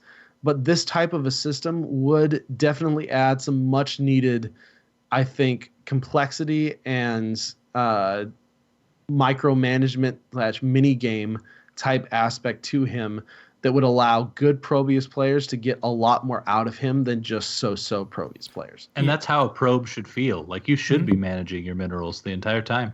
Like, they have a mineral quest now, which is kind of cool. It plays into the fantasy some, but this to me really would. Yeah, and I like, again, like you said, TPK, I don't think it would solve a lot of the issues, but the one I really do like is the being able to warp a pylon that's not subject to the normal ability cooldown, just because this would help with that setup of it at an objective here to get that. Again, the photon cannons, they need to do more damage. They're kind of worthless right now. But overall, I think some really interesting ideas, and I do like, again, not a big StarCraft guy, but if this is more in line with kind of the fantasy of that, and I do think it's a cool micro-E type way to be able to play the hero, to not only have to worry about mana, but then minerals, farming minerals as well, to prepare yourself for the next team fight. I'll take it one step further, Cawthon. Make it to where you can spend all 300 of your minerals to empower your ultimates as well, and do psychotic things like call in a carrier and stuff. I don't know. Could be fun. Okay. Mm-hmm. All right. Well, we have had some emails here we haven't been able to get to, so let's go ahead and get to those. Multi, what's our first email here from Freakazoid? Freakazoid writes, any guess on how the Chinese teams will do against the Koreans in the Eastern Clash? And, that is coming up. And frankly, I haven't followed the scene quite as much, but I know that historically Korea tends to do a little bit better. But I don't know. Do you guys know any more about, are there any shining, growing Chinese teams that might take some games off them? From what I know, who is it? Ballistics got picked up, and they are now... crap. TPK? Help us out, Chad. L5 is... Yes, that is the big one. I don't think they're picked up right now necessarily. Well, that would... No, wait. Because Ballistics got out of the team thing. I thought they turned in, or maybe not got picked up, but turned into L5. Maybe I am way off. But that is who I knew it was the big team in Korea right now. L5, MVP Black, right. MVP Miracle is another MVP team. They're kind of mid-range. And to be honest, I haven't been following the Korean scene super heavily because honestly, it's just too much. Hmm. Like right Right. now, I follow NA and I follow EU to a slightly lesser extent. When the NA and EU teams match up against the Korean teams, that's usually when I do a lot more research Yeah. into the Korean teams. Right. I'll probably do a little bit of research. The Eastern Clash, as we alluded to, is not this weekend, but next weekend, I believe. And there will be an English stream for that as well. That'll be fun to watch. I don't think they've announced any of the details on it, but there should be an English stream, which will be good. Yeah. Yeah. I don't know what time in the morning it might be, but Well, there'll but if they- probably Well, be an VODs. English stream. Yeah, if they do VODs. as good of a job with Yeah. VODs as they did with the NA, Exactly. which I'm sure they would. So Or I'll try Western to Clash. watch. I'll try to watch some of those sets, most likely, like you said, through VODs of the Eastern Clash, just to kind of see where they're at and what the skill level looks like. But I honestly haven't been prepping into it that much. Yeah, and you bring up an interesting point here about it just being too much. I wonder if this is how a lot of our EU fans would see it as well, because if you think about it, in North America here, our big sports, football, that's not a global sport. They had the Canadian Football League as well, and then some stuff here and there. Baseball, while that's majority in North America, yeah, there's some Korea leagues and stuff, but not a ton of people watch that. It's more of a local thing.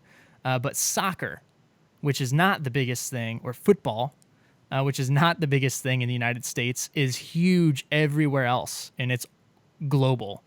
Right. So I wonder if, especially in Europe, if they are more accustomed to, whenever it comes to a sport or even an esport in this case, following the world closer than we are in America. It's Because possible. right now, even, I'm not a huge football or soccer fan, but, I like Sporting KC. And then I'll catch some, Championship League, Premier League games every once in a while, which is Europe, which is kind of what I'm doing with Heroes. I watch the NA scene, and then occasionally I'll watch a few European games. So if you are a European listener or anywhere from anywhere else, I'd kind of just like to get your overall look at that. And if you guys do just, follow EU and then North America, or if you kind of follow the rest of the world more. Interesting thought. Or just EU. Or just EU, yeah. Right. Which is possible too. I'm sure it varies by person, but you're right. There may be a trend. It all depends how much time you have to sink into it. It's one of those things. I know baseball people who could give me stats on most every team in a league, like in the I don't see. This American is what happens League, when I try to National League. Talk try to sports. come up with baseball things off the top of my head. Yeah. But yeah, I know people who could give me all the stats on that, and I know some people who are diehard. Take for example here, Royals fans. They could give you all the stuff on the Royals on the Royals team, but not much else. Mm-hmm. And that's it's all how much time you have to sink into it. So For sure.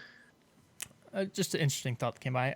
Multi, second email from Brockness. Brockness writes here, I'm writing in because, as someone who loves playing support, Lucio's early game healing is frustrating me.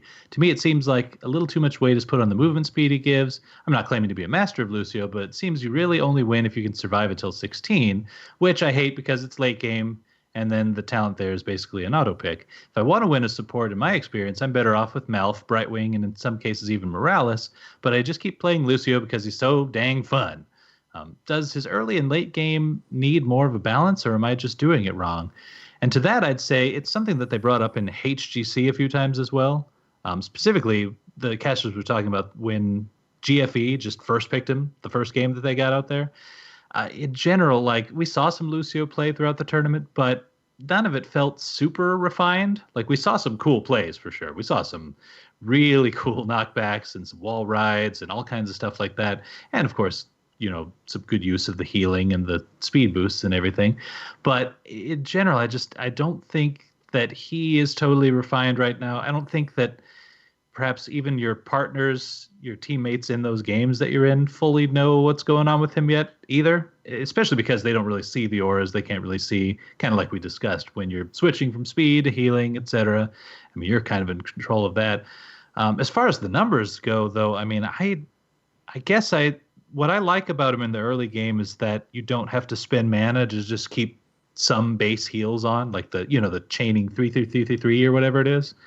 You could just kind of do in a sustained lane phase. But I mean, it sounding like maybe you've gotten some more games in with him than I have so far, Brockness, and so you might be onto something with his tuning there. I don't know. What do you guys think? Is there an issue in the early game? So, in my opinion, healers are in the most niche category out of all the different roles right now. They have specific healers who fit specific compositions. One of the reasons I think he works so well in competitive is there are very few deaths in competitive games because they're careful. They know when to disengage. Lucio's good at disengaging. True. So, you'll go matches where there's, the highest kills on a team's 6, 7, 8. So when it gets to that late game, that's when he has that great burst in healing to be able to keep up with that. Now, I do think it's possible to, at anywhere from bronze, gold, or silver, gold, platinum, even to diamond to play with Lucio, because he's a great hero. It's just going to be making sure he's in the right composition. So he's not just going to be one of those heroes where you get really good at and then take him into every game. Whereas with Mouth, he is a healer that you can pretty much at this point take into most games. He's more along the lines of like Morales, you don't want to take into every game. Brightwing necessarily you don't even want to take into every game. Right. So yeah, Mouth you could though. That's yeah, for sure. I just think he is better fit for competitive play whenever there's not going to be as many deaths, especially early game. TBK? Yeah, I would agree. He's very team comp based. Holy crap. Hold on. I think Blackout just agreed with me for the first time ever. I said something smart. I said something smart. Occasion. Okay, This continue. never happened before. Oh my gosh. Lucio's very team comp based, and you kind of have to fit him to the comp to get the most out of him, because as Multi alluded to, you've got a constant stream of heals going off. So if you have a very poke centric type comp, you can actually really out-sustain people with Lucio, because you are not spending mana to heal back up any of the poke the enemy is doing. Basically, any poke you put on the enemy is going to cost their healer more than that same poke will cost you. Yeah. In a lot of ways. Smart use of Amp It Up is also a very it's a very clutch thing with Lucio, because Amp It Up doesn't do like the biggest healing in the world, but it is enough for some nice top offs. And I especially like we saw one of the things we saw in HGC, I believe recently Boombox got buffed a little bit, or we hadn't seen it picked a lot, but we saw Boombox a decent amount at HGC. Yeah, we did. Because that will mimic your aura, and that will also mimic your Amp It Up. So you can actually use that smartly to get a pretty decent sized boost to your healing just from that one talent. So that's something else to think about. Maybe try playing around with Boombox a little bit. But yeah, I would definitely say Lucio works much better as a solo healer, especially in a coordinated or catered to him team comp, rather than just throwing him into anything. Right. And he lacks the cleanse, which is another thing. Yes. Mm-hmm. So at least until 20, but Yeah. For And sure. sound barrier very strong. Yes. yes. If used correctly. That was pretty much the ult of choice we saw at HGC, and it did it did pretty good work in a lot of scenarios.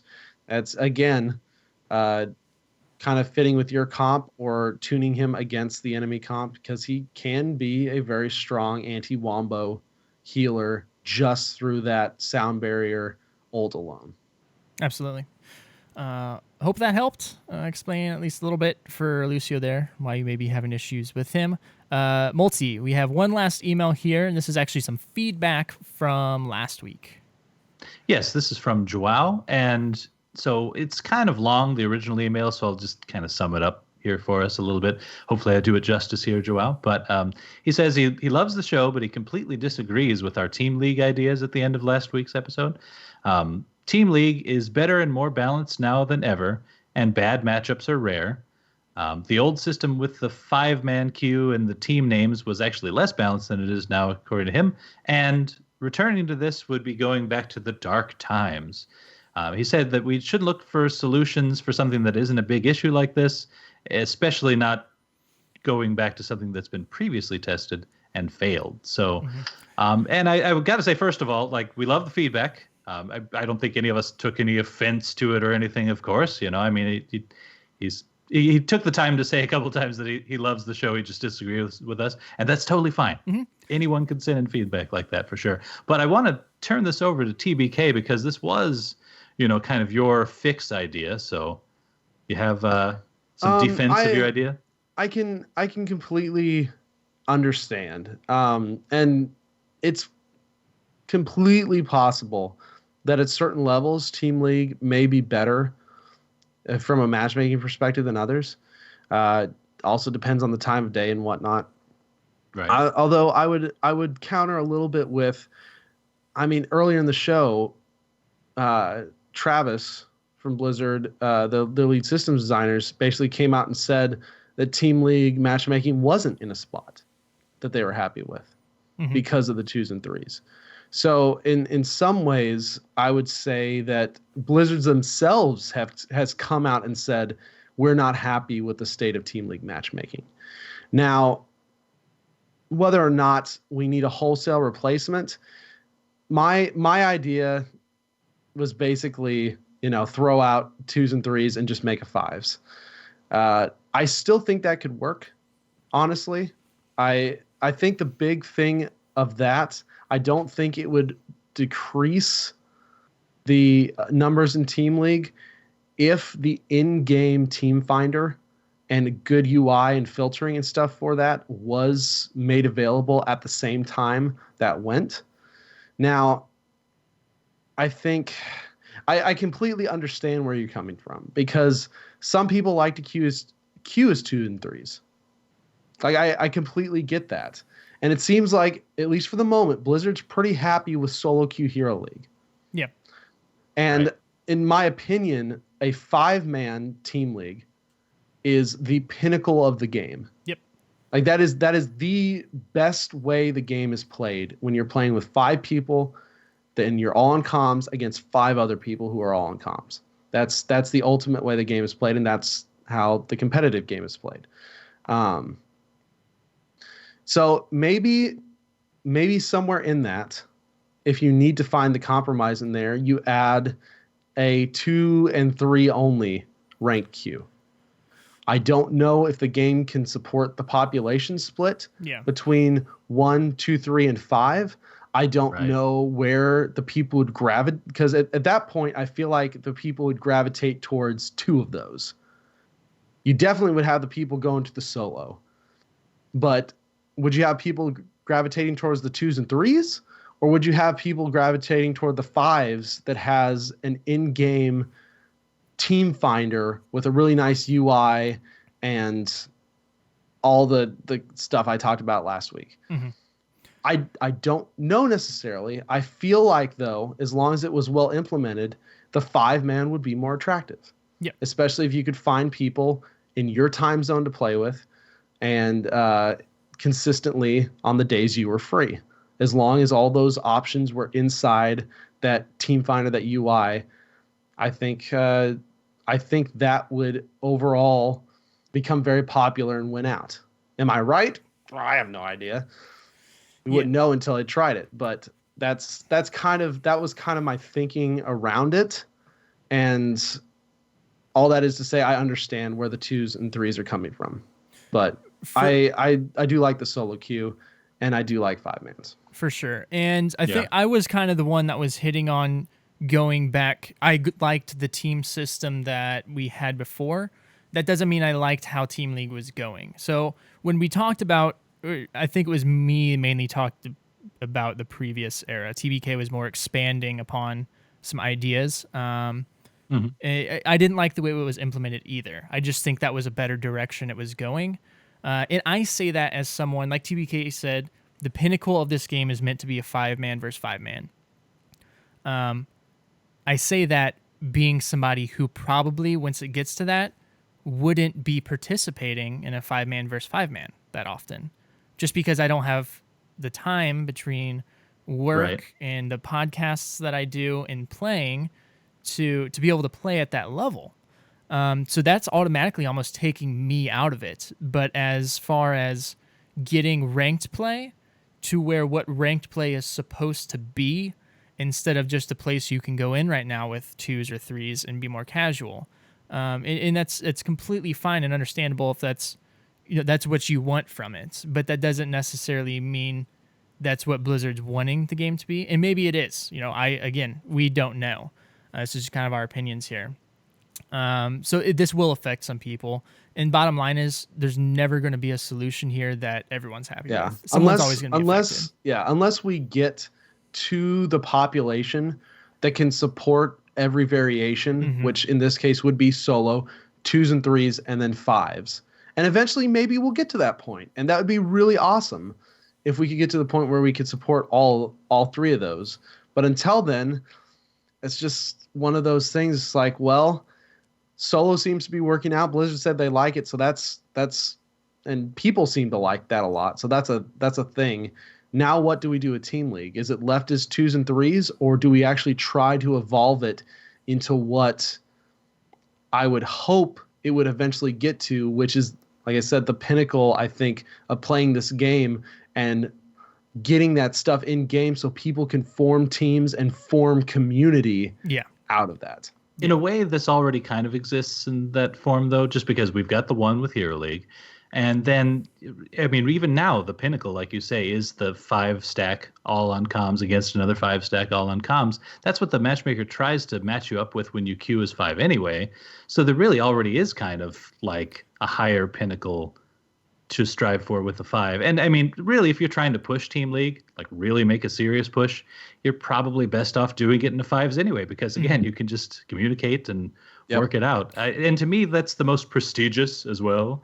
Like if someone were to tell me, oh, I'm blah, blah, blah in Hero League, I'd be slightly less impressed than if they were on like a serious team that was in like the Grandmaster tier and they were like getting into the HGC Open and that sort of thing. I'd be more impressed by the latter there. So I mean, there's kind of already this a little bit. What we were really asking for, I think, in part, was just kind of a more robust look at the 5s, like a way to build out teams again, a way to kind of give yourselves that identity once more, and then just allow for finding teams better and matching up people better and that sort of thing too. So I don't know. So I don't think we were looking to go back to the olden ways necessarily, but just help forge a better future. Yeah, I think if you were taking away from that conversation right now, if we're just saying right now, let's change it back to 1s and 5s. That's not what we were trying to do, because that would be awful. There are steps to get to that 5-man Team League that need to be taken that aren't there yet, need to be implemented.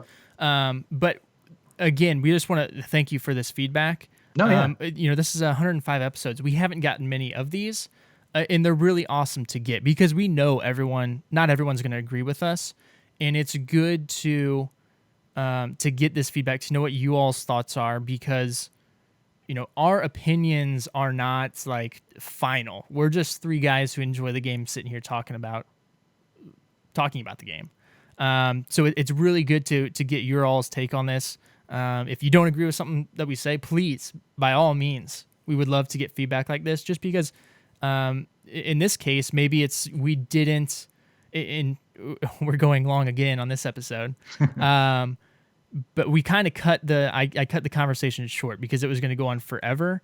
So in some cases, maybe we don't expand upon it enough to get what we're trying to say out there. And this allows us to True. kind of go back and revisit it a little and maybe bit. you still disagree with us, which is again 100% fine.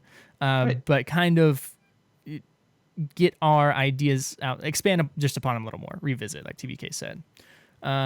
So hopefully that cleared it up a little bit. And again, maybe you still disagree, and that's 100% okay. But we appreciate everyone who sent in the emails this week. That is going to about wrap it up for the show here. Before we get out of here, Multi, while words are getting hard again, why don't you tell people where we can be reached? Like Dignitas. You can find us in-game by typing /join space LOTS, or you can join our Discord, which is sticking to the top of our Twitter, which is at Lords of the Storm. We're also on twitch.tv/Lords of the Storm, live Wednesday nights at 9 p.m. Central. We're also on facebook.com/Lords of the Storm podcast. You can send us email with feedback or questions to lordsofthestorm@outlook.com.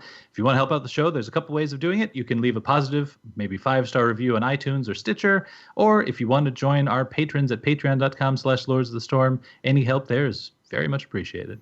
Absolutely. You can also find us individually. I'm on Twitter and Facebook and Twitch at Gizmozord. Also on Convert to Raid Presents, the Battle.net News, the World of Warcraft show featuring all things Blizzard. I haven't been on there the past few weeks just because of lack of time. But starting next week, I'm going to be back in the business. Multi, where can you be found? I'm on Twitter at Multizord, and I also do an Overwatch podcast called The Cavalry, which is on Twitter at The Cavalry Show. And there's a new character announced in Overwatch, too. So come check us out there. Actually, both Blizzard characters announced this past week were robots. And Blizzard is working with the DeepMind project. So I think there's a message in there. I think they're up to something. Clever. Our AI overlords are coming soon. Okay. Illuminati confirmed. Okay. Yeah, for sure. TPK, where can you be found? You can find me on Twitter at TBKZord and twitch.tv/TBKZord. You can also find me on my channel usually one of the nights during the week doing a cheerlead cast. And of course, as I mentioned at the beginning of the show, Sunday nights, 7 Pacific, 9 Central Time, the educational rank stream with Juki, who is one of the NA Grandmasters. Definitely check that out. The first episode for that is going to be this Sunday. Yes, and thank you all again for joining us this evening. We hope you like the new sounders, the intros, the outros, the bumpers. Special thanks again to Jake Butineau for putting those together. We also want to give a special thanks to our patron producer, Ouroborosword, for helping support the show. We appreciate each and every one of you, and we'll see you all next week. Bye-bye. From our awesome new music.